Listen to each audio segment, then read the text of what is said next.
M Radio, Malika sans complexe. L'interview. Elle s'est fait connaître en 2006 avec son tube phénoménal La Liste. 5 albums plus tard, Rose revient avec un livre, Les Montagnes Roses, sorti en août 2022, qui relate sa bataille contre un cancer du sein. La vie de la chanteuse originaire de Nice et âgée aujourd'hui de 45 ans n'est pas un long fleuve tranquille. Toutes les semaines, elle invite des thérapeutes, artistes, auteurs ou entrepreneurs pour discuter ensemble de la réalité de la maladie de la dépendance, dont elle a elle-même souffert. Tous partagent dans un épisode dédié leur relation à l'addiction. Et aujourd'hui, c'est à mon micro que Rose se confie. Je suis Malika Ménard et vous écoutez Sans complexe, un podcast dans lequel on parle du rapport à soi. Malika Ménard reçoit Rose sur M Radio. Plus de 15 ans après le titre La Liste, on ne te dissocie toujours pas de ce tube. Est-ce que ça t'embête qu'on t'en parle encore ? Ah non, pas du tout.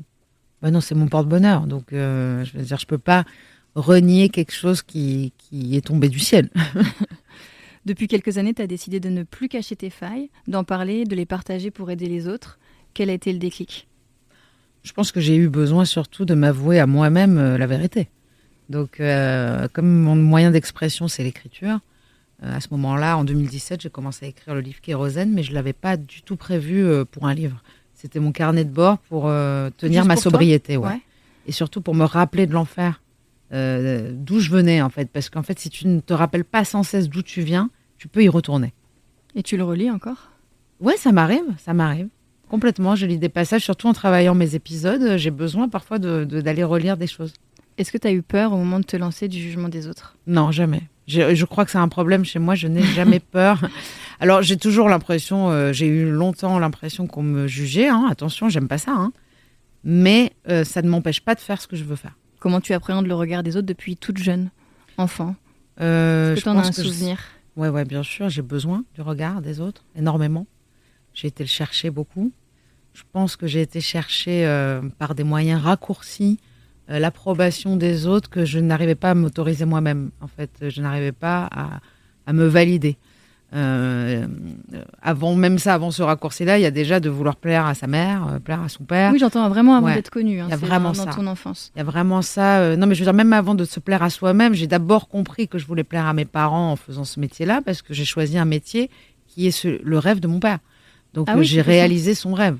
Lui, il faisait quoi, ton papa ? Mon papa est musicien amateur, mais c'est-à-dire qu'il a une discographie incroyable et que le jour où il est monté dans mon tourbus, mon premier tourbus en 2010, il a pleuré.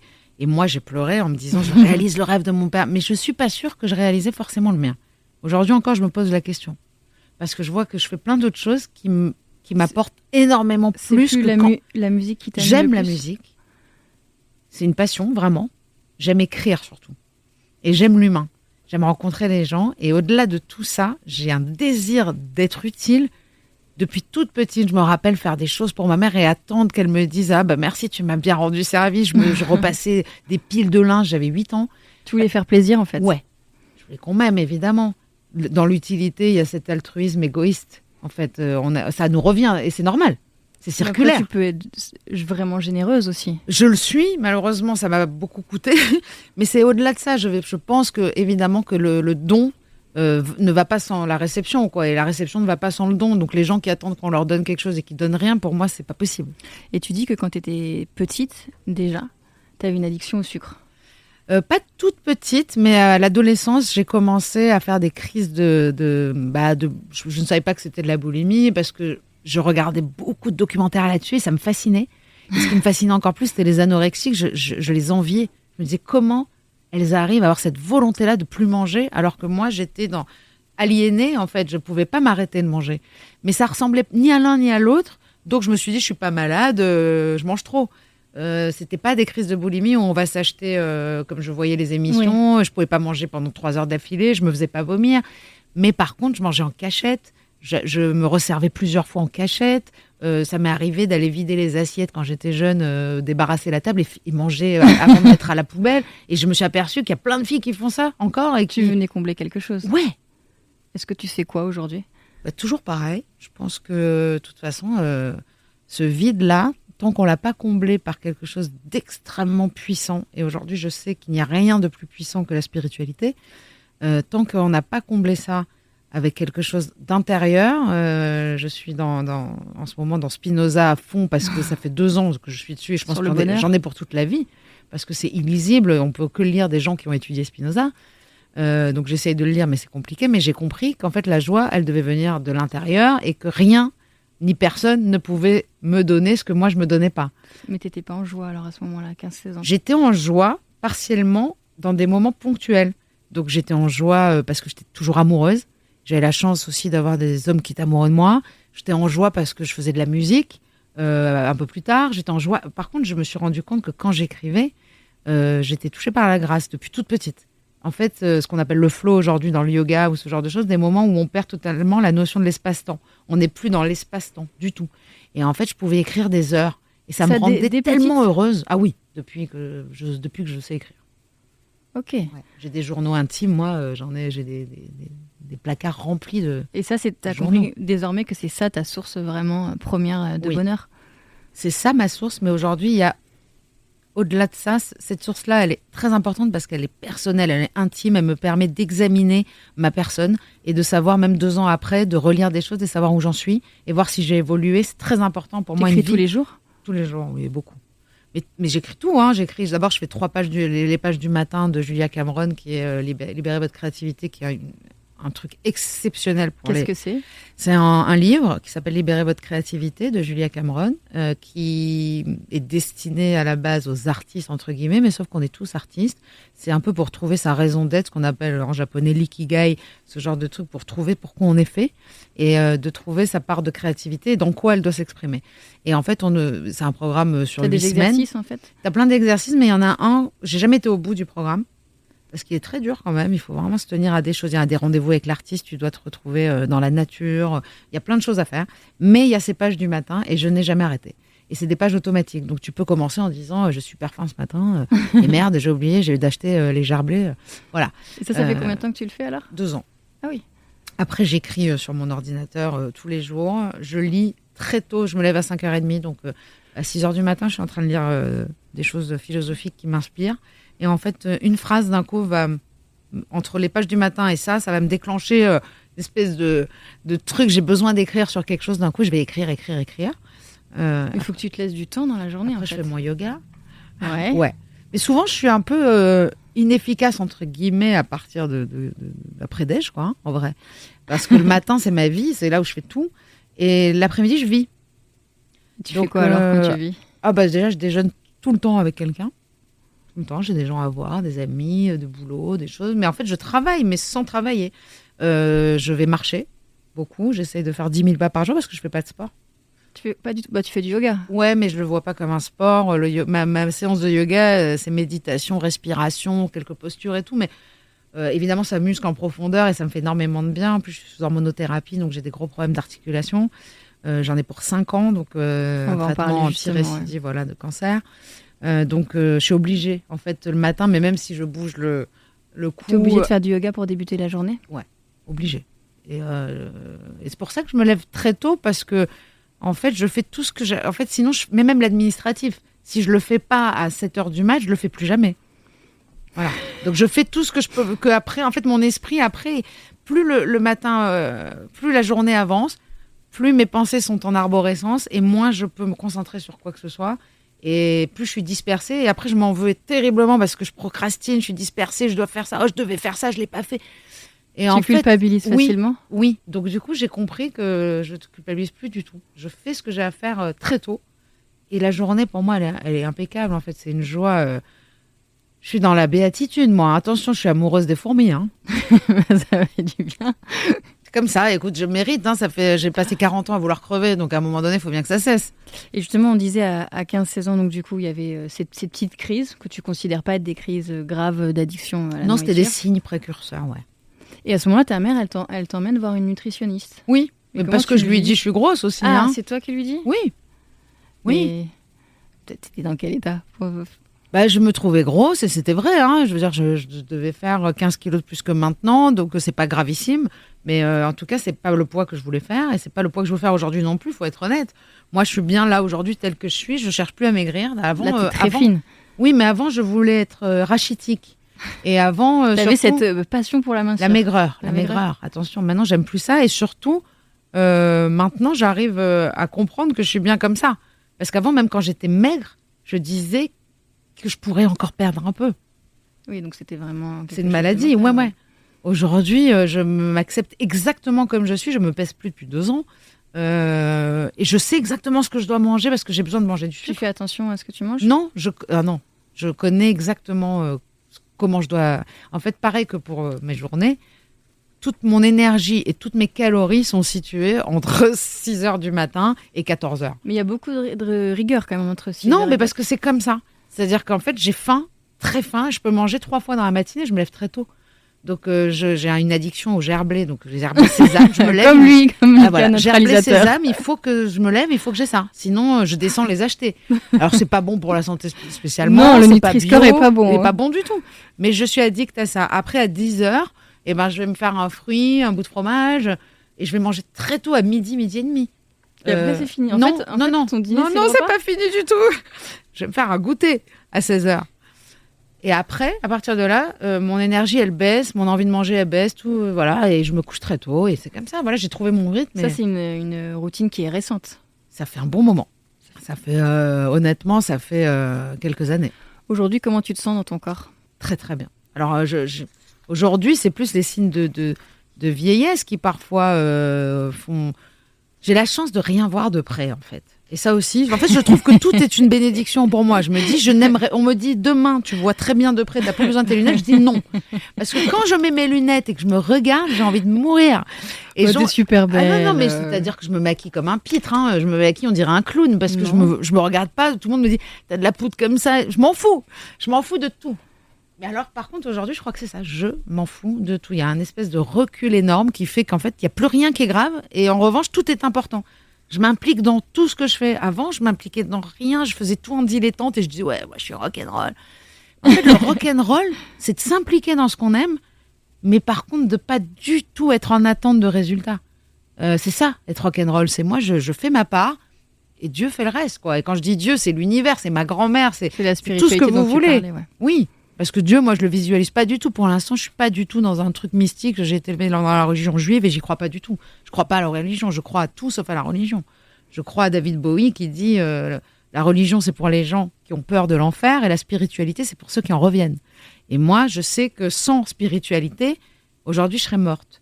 Donc, j'en ai rien à faire de savoir si c'est vrai ou pas, en fait. Moi, quand je pense à la joie que j'ai de croire en ça, j'ai envie de pleurer tout le temps. J'ai une émotion très, très forte vis-à-vis de ça, quoi. C'est une émotion positive. Très positive. Et mes larmes, en ce moment, elles sont de joie tout le temps.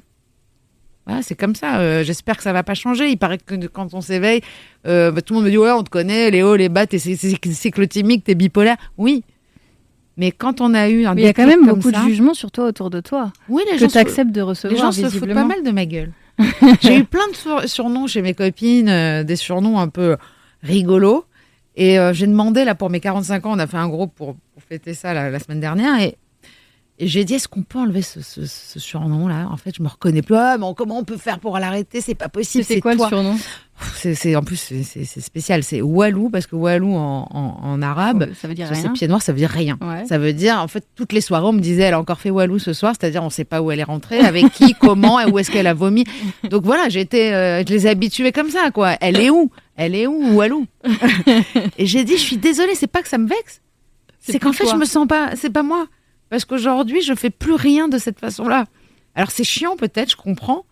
Mais laissez-moi être heureuse, tranquille et tout. Je vous demande pas de valider. En fait, je demande à personne de dire c'est génial. Je suis tellement heureuse que j'en ai plus rien à faire de savoir ce qu'on pense. Il n'y a pas des nouveaux surnoms qui sont arrivés qui Oui, alors bien sûr. Moi, aujourd'hui, on m'appelle KG. Alors, j'ai un groupe qui s'appelle KGV, c'est Keren Gourou Vénère. Donc, parce qu'en plus, je suis au début de ma gouroutitude, il y a ce côté-là prosélyte, c'est-à-dire je découvre des choses, il faut que tout le monde les fasse. Et comme j'ai des bons poulains, j'ai beaucoup de copines qui m'ont suivi partout. C'est-à-dire, je crois que j'ai fait un truc, et mes copines elles l'ont fait derrière. Je sais que j'ai toujours eu une espèce de pouvoir fédérateur. Aussi, ouais. Oui. Donc, par exemple, mes meilleures amies, j'aime bien mélanger les gens, donc elles se sont rencontrées. C'est devenu des amies, elles aussi. Je suis pas jalouse du tout de ça et tout. Et souvent, je suis un peu au centre de pas mal de choses. Et donc, je me sens obligée de donner des préceptes. Aujourd'hui, j'ai un peu reculé ça. Donc aujourd'hui, on m'appelle Bouddha, Little Bouddha, Little machin. Et ces surnoms-là, ils te vont ? Tu es OK avec? Oui, sauf quand c'est méchant. Le père de mon fils, il dit c'est bon, boudin, on t'a pas sonné, quoi. Ah oui. Parce que quand je dis je trouve que t'as été un petit peu malveillant là avec Solal, je comprends pas. C'est-à-dire que c'est moi, il y a 3 ans, je lui mettais des tartes pendant le confinement parce que je faisais l'école à la maison et j'en pouvais plus. Donc vraiment, la première fois que j'ai levé la main sur mon fils, je le dis parce que ça arrive à tout le monde. J'ai compris que si je faisais pas quelque chose, ça allait devenir une habitude, comme toutes les mauvaises habitudes que j'ai mis en place. Ça va pas, je prends un verre. Ça va pas, j'achète de la drogue. Enfin, je sais ce que c'est. Toi, tu t'assumes totalement. T'es raccord avec. Je l'ai pas roué de coups. Il m'a tellement mise en colère et c'était même pas pour faire son éducation parce que c'est juste un manque de contrôle. Ouais, c'est genre nerfs, on est à bout de nerfs et puis le Covid et puis tout ça et puis on m'a mis ma tournée.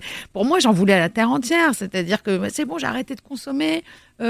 J'ai fait un album, j'ai fait un livre et puis j'ai pas le droit de faire ma tournée. Je dois faire l'école de mon fils et puis j'ai un cancer.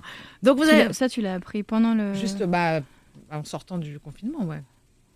Donc je trouvais que l'univers n'était pas super Alors cool. que tu travaillais énormément sur toi, ça te le rendait pas encore. Ça me le rendait pas encore. Et tu sais ce que j'ai compris en fait? J'ai compris que j'étais quelqu'un qui comprenait très vite les choses. Et ça c'est vrai, j'assimile très vite et j'ai besoin d'apprendre tout le temps. Et je comprends. Et ça me met très en colère parce que j'ai un temps d'intégration très lent.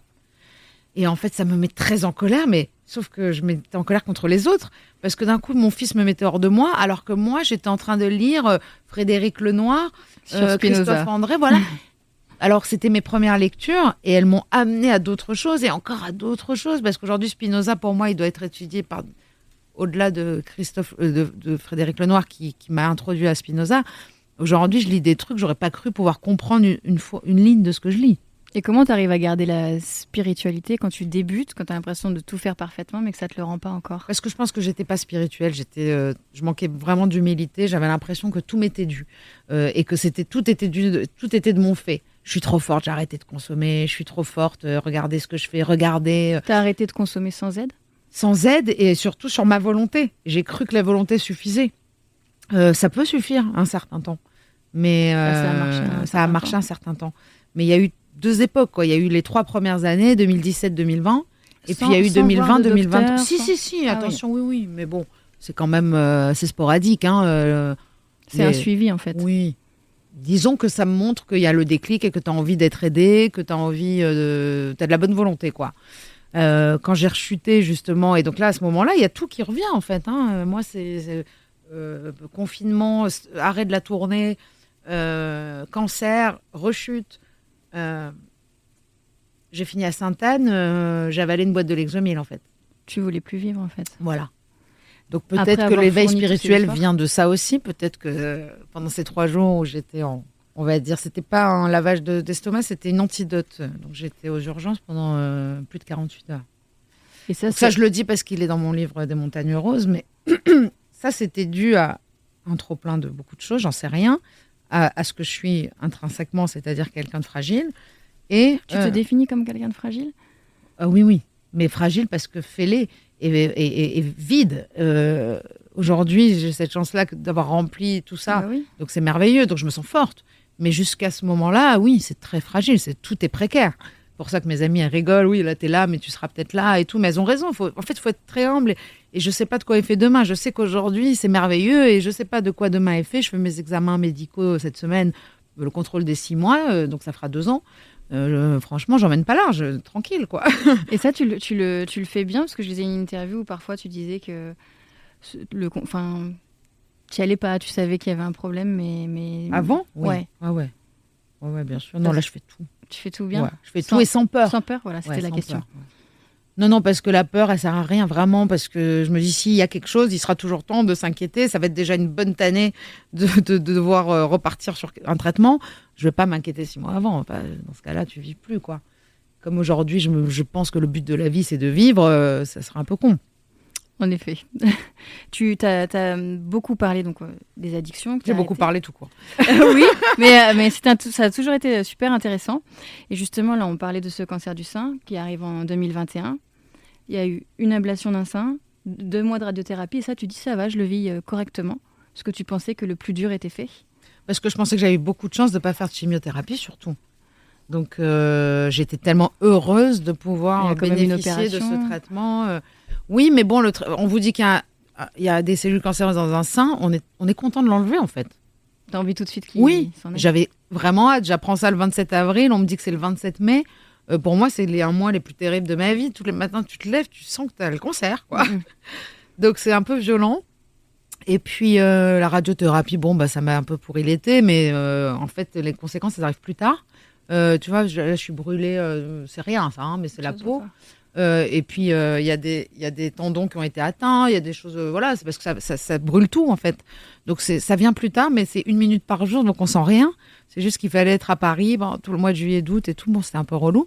Et puis après, on m'a dit, et puis maintenant, c'est cool, vous êtes en rémission, et donc c'est un cachet par jour pendant 5 ans. Voilà comment on nous vend le truc. Justement, c'est caché. C'est l'hormonothérapie, c'est pour les cancers hormonodépendants, c'est-à-dire, en fait, le cancer, les cellules cancéreuses sont captées par des récepteurs hormonaux et en fait, elles se reproduisent de cette façon-là. Et s'il n'y a pas d'hormones, en fait, Pour le coup, voilà, à la toutes femme. les hormones féminines, c'est-à-dire oestrogène, progestérone, il faut arrêter d'en produire. Donc ce qu'on te donne, c'est pour stopper la production voilà, de c'est ces donc hormones. une ménopause induite brutale. Bon, je me dis, c'est pas grave, au moins, j'ai pas fait de chimio, j'aurai plus mes règles, tant mieux. Ça va me faire 5 ans de vacances. Et en fait, 1 mois après, il y a tout qui commence à sombrer. Je voyais plus le but de rien. J'étais vide. Mais vide, pas comme avant, hein, pas vide, parce que là, j'ai commencé à Sans boire. émotion, En plus, justement. Non, mais je me suis dit, ça va, j'ai tué personne, j'ai le droit de boire, quoi, en fait, puisque je savais pas encore que j'étais malade et que c'était une maladie et que si je rebuvais un verre, ça allait repartir. À ce moment-là, tu le sais pas encore ? Je ne sais pas encore et je rencontre les groupes de narcotiques anonymes, là, à ce moment-là, et ça a changé ma vie. Alors que ça fait déjà des années que tu as arrêté de boire. Ouais. Tu fais cette démarche qu'après ? Oui, parce que je comprends que je suis malade. Enfin, je ne savais pas, mais on me le dit en réunion, en tout cas, j'apprends ça après. Mais à ce moment-là, je me dis, tiens, je vais boire un verre ou 2, ça va me faire du bien. C'est les seuls moments où je me sens un peu vivante. Sauf que tout de suite, l'alcool amène à l'alcool à outrance, à outrance. Et l'alcool à outrance amène à la cocaïne tout de suite. En fait, mon cerveau est foutu comme ça, c'est gaulé comme ça. Aujourd'hui, je suis accro à la molécule coca-éthylène. Ouais. Donc, si tu prends de l'alcool, tu prends de la cocaïne. Si tu prends de la cocaïne, tu prends de l'alcool. Ceux qui arrêtent les deux. Voilà. Ceux qui veulent pas arrêter, souvent, ils se laissent. Moi, j'ai fait ça pendant quelques années avant 2016. En 2016, j'ai arrêté de boire pendant 4 mois. J'ai arrêté la cocaïne pendant 4 mois et en fait, j'ai voulu reboire. Enfin, j'ai compris que je pouvais pas. Il fallait que j'arrête les deux. En 2017, j'ai compris qu'il fallait que j'arrête les deux. On me l'a dit. Donc là, on m'a dit c'est une maladie et c'est une maladie qui opère par rechute, c'est une maladie chronique. Donc les rechutes font partie du rétablissement. Elles sont pas obligatoires, bien sûr, mais parfois des rechutes peuvent amener à cet éveil spirituel. Il y a un moment où la rechute elle est trop, quoi. Et c'est ce qui s'est passé. Ouais. Mais c'est un travail de tous les jours. Moi, je suis en réunion tout le temps. C'est un programme qui s'appelle les 12 étapes. Alcoolique anonyme, narcotique anonyme, outre-mangeur anonyme, débiteur anonyme, tout ça existe. Donc il y en a pour tout le monde. Et c'est un programme spirituel, c'est ça qu'il faut savoir. Ça, c'est tous les jours ? Tu vas quand tu veux. Moi, j'adore y aller. Comme beaucoup d'addicts. Bah, c'est un peu aussi ce qui est ton podcast. Ouais. C'est pour aider les autres, ouais. Pour aider à lutter contre ces addictions, Exactement. la comprendre, ouais. l'expliquer. En fait, ce programme fonctionne sur le fait qu'il n'y a pas de meilleure aide pour un alcoolique ou un dépendant qu'un autre alcoolique ou un autre dépendant. Donc, c'est des histoires de parrainage. Et en fait, c'est des gens qui ont tous connu la même chose, qui aident d'autres gens qui arrivent. Et après, ces gens-là qui viennent d'arriver aideront à leur tour d'autres gens. Et en fait, toi, en aidant, gens, là, alors. Voilà, et en aidant d'autres gens, toi, tu restes clean parce qu'en fait, tu deviens important pour eux. Donc, c'est comme ça que ça fonctionne. Tu sens le poids des responsabilités. Ouais, une sorte de compagnonnage un peu. C'est hyper important. Sur cette histoire d'hormonothérapie, t'expliques aussi que... c'est ça, en fait, un peu contre quoi tu mets en garde. Enfin, tu veux avertir plus que toi, t'as manqué d'avertissement ou d'explication. Alors ça, à ce moment-là, je me suis un peu révoltée. Il y avait de l'indignation. On a l'impression qu'on n'a pas été prévenu, que ça aurait été différent et tout. Aujourd'hui, je pense pas ça. Aujourd'hui, pour moi, ce qui s'est passé devait se passer. Et si on m'avait prévenu, peut-être que ça aurait été encore pire parce que j'aurais prévu des choses horribles. J'en sais rien du tout. Ce qu'il faut savoir, c'est qu'en tout cas, si on a un terrain propice à une santé mentale fragile, l'hormonothérapie est extrêmement violente. C'est une piqûre par mois qui bloque qui arrête le travail des ovaires. C'est un cachet par jour qui empêche toute sécrétion d'hormones. On se retrouve donc sans les hormones. Je ne sais pas si tu vois comment tu es juste avant tes règles. Oui, bien En sûr. fait, tu es comme ça 24/24. Donc, sauf qu'à chaque fois qu'à la fin, tu as tes règles, tu lui dis « Ah, c'était ça, ah, je suis mieux. Il y a cette remontée de progestérone, il y a cette redescente de je sais plus quoi. » Enfin, voilà, je ne suis pas biologiste. Hein. Mais franchement, il se passe quelque chose dans le corps humain avec les hormones. C'est très important. Et souvent, l'envie, la libido, tout ça, on la sent. Tu disais que tu n'avais plus de libido. Bah non. Évidemment que non. Et là, c'est quelque chose que tu gères mieux? Ah bah, je suis célibataire, ouais. Non, je parlais pas que de la libido. Non, je parlais de l'hormonothérapie. Parce qu'il y a quand Oui, même mais aussi en fait, à ce moment-là, quand j'ai fini à Sainte-Anne, j'ai heureusement, comme c'est un traitement chimique, il faut pas avoir peur de préparer ce traitement chimique par quelque chose qui va au moins contrer, même si c'est pas la même chose, mais les antidépresseurs à faible dose, ça peut vraiment aider. Moi, on a commencé très haut, hein, parce que quand on arrive à Sainte-Anne inconsciente, en général, on vous blinde de tout. Ouais. Ça, c'est honnêtement pas super bien passé parce que je trouve qu'il y a beaucoup de choses qui sont pas du tout comprises, notamment l'addiction. L'addictologie, c'est très récent. Il y a des psychiatres là-bas qui n'y connaissent rien. C'est-à-dire que quand on leur dit qu'on est addict, ils disent non, mais t'es dépressive. Enfin, non, en fait, il y a tout ça. Il y a ils connaissaient rien non plus à l'hormonothérapie. Donc, je me retrouve avec des gens qui disent elle est bipolaire, on va lui donner du lithium. Moi, je suis totalement à mort. Je suis restée 1 mois là-bas. 1 mois. Et toi, tu prends ce qu'on te donne. Oui, bien sûr. Et puis, je dis ça va pas mieux, ça va pas mieux. Et pendant 6 mois, donc ça, c'était en septembre 2021, jusqu'à janvier, en fait, de 2022, je me retrouve... c'était là, hein, c'est hier. Et puis c'est juste après ton opération. C'est hier, quand tu ouais. débutes le traitement. Moi, quoi. aujourd'hui, quand je vois comment je vais aujourd'hui, je veux que les gens sachent. Pour ça, pour moi, là, je dis beaucoup de choses qui sont dures, mais c'est un message porteur d'espoir parce que je n'aurais jamais cru par rapport à la dépression, par rapport à l'addiction, par rapport au cancer, par rapport à l'hormonothérapie. Il y a énormément de sujets, en fait, que je veux aborder parce que tout ça peut paraître insurmontable. Il y a des moments où on a vraiment envie de mourir parce que je me dis, je ne vais pas continuer comme ça pendant 5 ans. C'est vrai qu'on a du mal à se l'imaginer parce que là, on sent quelqu'un qui va bien, quoi. Et qui est rempli de vie. J'étais morte et je peux vous dire que les gens qui me voyaient à ce moment-là avaient vraiment peur parce que ça se voyait que j'avais envie de mourir et que j'étais déjà morte en fait. Et je veux vraiment expliquer qu'il faut garder la foi et que ça veut dire que si je suis là aujourd'hui dans cet état-là, c'est que tout est possible. Et deuxièmement, il faut aussi pas oublier, pas perdre de vue que les choses se réparent pas du jour au lendemain. C'est vraiment une histoire de patience et qu'en fait, il faut introduire dans sa vie petit à petit des choses positives pour enlever des choses négatives. En fait, il faut déstructurer tout le cercle vicieux pour instaurer des cercles vertueux. Et on défait des mécanismes pour en mettre des nouveaux. Voilà, on ne construit pas de temple nouveau sans en détruire un. En fait, ça c'est Nietzsche, hein, c'est pas moi. Non, je me dis donc, c'est brillant. Non, André Gide, c'est encore plus beau. On n'atteint pas de terre nouvelle sans perdre de vue un rivage, le rivage qu'on quitte, quoi. En fait, à un moment donné, on quitte ce rivage, on le voit de loin, je vois la dépression s'éloigner, je vois l'addiction s'éloigner, je vois les choses, mais elles sont toujours là. Et à un moment donné, on arrive sur une terre nouvelle, et là, on ne voit plus cet ancien rivage. Et ce qui est dur aussi pour l'hormonothérapie, c'est la transformation physique, tu disais. J'ai beaucoup de chance aussi, parce que franchement, si j'avais écouté tout le monde, peut-être que d'ailleurs ça se serait plus mal passé. Moi, j'ai gardé en tête que j'allais pas bouger, que oui, j'avais mal partout, et c'est pas grave. Du coup, ça me fait faire du yoga, c'est une chance. Parce que tu dis que c'est un vieillissement accéléré. Oui, moi je vois ma peau, il y a plein de choses qui vieillissent beaucoup plus vite, je pense. Mais je pense qu'aussi que 45 ans, c'est un âge charnière. On vieillit, quoi. 45 ans, on n'est plus... je pense que moi, j'avais l'impression que j'étais à mon apogée à 35 ans, de toute façon. C'est mon avis, attention. Moi, je te trouve toujours aussi jolie. Ouais, t'es gentille, merci. Non, mais vraiment. Je sais pas tout à quel âge. J'ai 35 ans. Oh, je suis censée être à mon apogée. J'allais te dire, franchement. Ouais. Moi, je vois en toi ce truc-là de 35 ans. Pour moi, on est femme et en même temps, on garde cette fraîcheur, quoi. J'aime beaucoup cet âge, 35 ans. Ouais, la trentaine, quoi. On aime bien la trentaine. Non, 35. Et tu disais... Par contre, tu me donnes une baguette magique, je ne reviens à aucun moment de ma vie. Je ne veux pas avoir 20 ans. Non, mais je ne veux pas avoir 20 ans, je ne veux pas avoir 10 ans, je ne veux pas avoir 35, je ne veux pas avoir même 44. Mais on t'a remis en garde aussi sur ces histoires de poids. J'ai l'impression que toute ta vie, on t'a parlé de poids. On t'a dit, avec l'hormonothérapie, tu vas prendre 10 kilos en 5 ans. Ouais. 10 kilos en 5 ans, c'est ça. Mais les femmes le prennent. Hein. Moi, j'ai pris quand même 1,5 kg en 2 ans. C'est pas parce grand-chose. qu'on m'a pesé aux derniers examens il y a 6 mois. Mais moi, je les vois pas. Alors qu'avant, je perdais du poids, je croyais que j'avais grossi. Donc, non, je les vois pas du tout. Tu as toujours eu un tout. rapport quand même compliqué aussi Dysmorphophobie, vraiment. avec la balance. Ouais. Tu disais quand tu t'es séparée aussi de ton mari, Mmh. tu as pris 12 kilos en très peu de temps et c'est Ouais. l'époque où tu... D'abord, j'ai perdu 7 kilos. Ah. Et après, j'ai pris 12 kilos. Et tu avais l'impression quand tu allais sur scène, c'est le moment où tu Ouais, mais là, produisais. c'était vrai.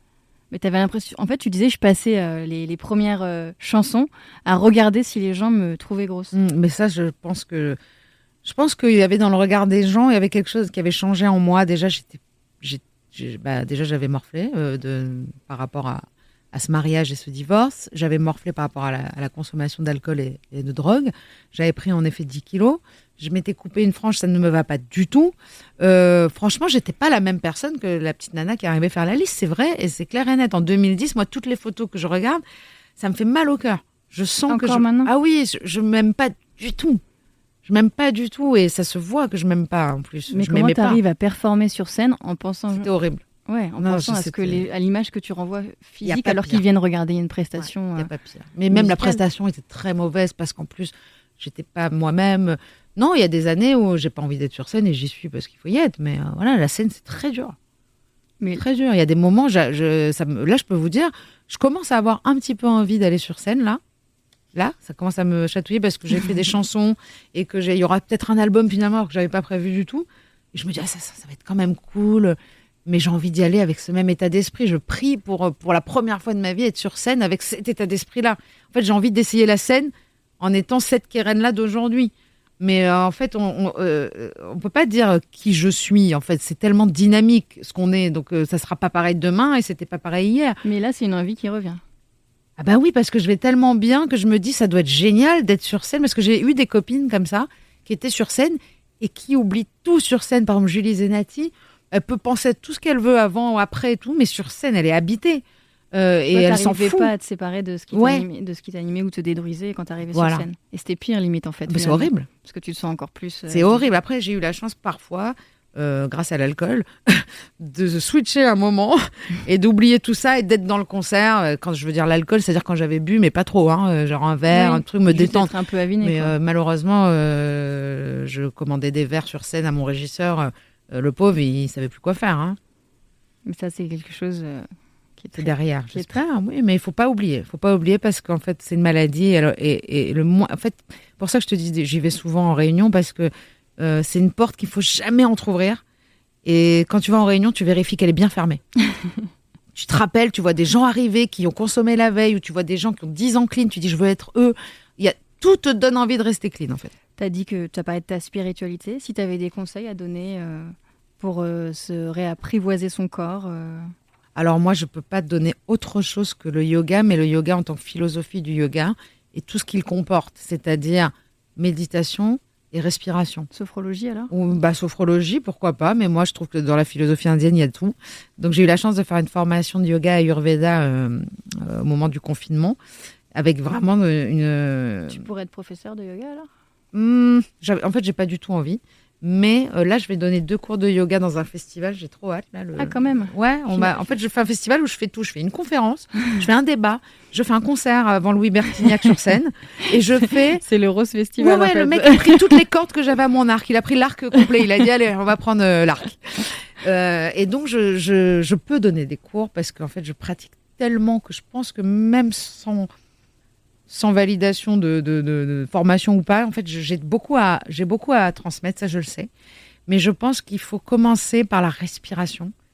C'est ça qui fait qu'on va se réapproprier son corps, parce qu'en se réappropriant son souffle et en posant sa conscience sur le souffle, on va déjà méditer sans s'en rendre compte, on va se relaxer sans s'en rendre compte, et on va aussi réguler son système sympathique, parasympathique, et retrouver une homéostasie qui est un équilibre. Homéostasie. Ouais, c'est magnifique ce mot. Méditer, tu y arrives facilement ? Oui, mais ça m'empêche pas parfois d'avoir besoin d'audio.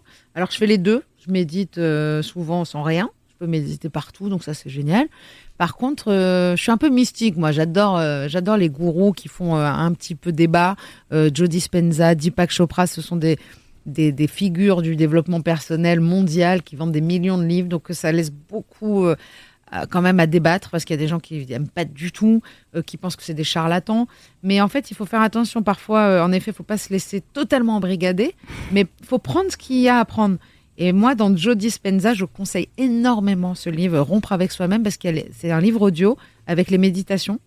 Et il y a tout un truc, un peu de la spiritualité New Age. Travaillé quand même, hein. Tu sais, la loi de l'attraction. Oui, bien sûr. Bah, il y a ça. Et en fait, moi, depuis que je fais ça, je vous visualise des choses et elles arrivent. Il faudrait que je le fasse davantage. Tu fais un peu ? Un petit peu, mais il faudrait plus que je le fasse au moment d'aller me coucher. Ouais, je trouve que c'est les meilleurs moments. Ouais. Bah, soit le matin très tôt, soit le soir. On a l'habitude de terminer les entretiens avec Déjà 3 questions. Bah oui, on peut rester encore. Hein. Ta définition de la beauté ? Pour moi, c'est ma définition de la beauté. Tu vois, c'est encore très compliqué pour moi. Parce que j'ai envie de te dire que c'est la lumière qu'on dégage, pour moi. Donc je pense que ouais, c'est l'aura. C'est joli, ça reste c'est la lumière. Ton mantra qui t'accompagne au quotidien ? C'est il vaut mieux marcher en boitant sur le bon chemin qu'en courant sur le mauvais. C'est Saint-Augustin, ouais. Et comment on dit ciao au complexe ? On leur dit ciao en fait. Non mais vraiment. Ça suffit. En fait, on dit en fait, je ne veux plus être cette personne-là. Avant de pouvoir se libérer de quelque chose, il faut l'admettre. Donc ça, c'est très important dans ce truc-là de Joe Dispenza. C'est d'abord dans une méditation, dans un moment de grande relaxation. Si vous pouvez écouter des méditations de Joe Dispenza ou d'autres, une fois que vous sentez ce truc-là, un peu comme un état d'hypnose, un état de conscience un peu modifié, élargi, voilà, admettre ce qui vous pourrit la vie, de dire j'admets que je suis impuissante face à l'alcool, j'admets que je suis impuissante face à mon regard destructeur, j'admets que je procrastine, que je n'arrive pas à faire ce que j'ai à faire, j'admets tout ça. Et je désire changer. Et je veux être aujourd'hui cette personne-là et visualiser la personne que vous seriez dans vos rêves. Je vous jure, ça marche. Bah oui, de toute façon, ça coûte rien de tester. Hein. En fait, c'est ça. C'est exactement. Ça. Merci d'être venu partager avec nous tous ces moments, sans filtre, la richesse de ta vie, puis les leçons qu'on a tirées. C'est beau ça. Oui. Merci beaucoup. C'était Rose. très agréable. Merci Malika. Et merci aux techniciens avec nous. Aujourd'hui, j'ai eu la chance de recevoir la chanteuse Rose et de recueillir son émouvant témoignage. Pour en apprendre encore davantage sur son histoire, je vous invite à lire son ouvrage Les Montagnes Roses. M Radio, Malika sans complexe. L'interview.